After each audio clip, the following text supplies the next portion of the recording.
Hello everyone, চলে এসেছি আজকে তোমাদের জন্য একটা হেয়ার টিউটোরিয়াল নিয়ে। আজকে রিয়েল ক্লায়েন্টের ওপর করা একটা বান তোমাদের সাথে শেয়ার করব। ফার্স্টেই আমি ইয়ার টু ইয়ার সেকশন করে নিয়েছি এবং সেটাকে সেকশন ক্লিপ দিয়ে ভালো করে আটকে নিয়েছি। এরপর যেখানে পাফ করা হবে সি সেকশন, সেখান থেকে কিছুটা হেয়ার নিয়ে ভালো করে ব্যাককম করে নিতে হবে। এভাবেই পার্ট বাই পার্ট 3 থেকে 4টে সেকশন নিয়ে ভালো করে ব্যাককম করে সেটাকে স্প্রে দিয়ে সিকিউর করতে হবে। এবং লাস্টে যেখানে ফ্রন্টে সেকশন নেওয়া হয়েছিল সেখান থেকে একটা ক্লিয়ার সেকশন নিয়ে ভালো করে নিট করে হেয়ারটাকে সুন্দরভাবে কম করে ক্লিপ দিয়ে সিকিউর করে নেবো। এবং বান করার জন্য একটা ডোনাট নিয়েছি বড় সাইজের।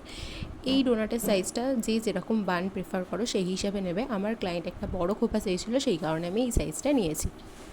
এরপর সেটাকে ভালো করে কাঁটা দিয়ে ভালো করে লক করে নিতে হবে এবং সেটা খুব ভালোভাবেই টাইট করতে হবে যাতে কোনোভাবেই বানটা খুলে না যায়। এবং দেখো আমি কিভাবে এরপর করছি। আগে সবার আগে বানটা ভালোভাবে সিকিউর করে নিচ্ছি কাঁটা দিয়ে, এবং এটা লক্ষ্য রাখবে এবং ক্লায়েন্টকে বলবে মাথাটা টাইট করে রাখতে। এরপর দেখো হেয়ারটাকে ভালো করে আমি চারিদিকে স্প্রেড করে নিচ্ছি।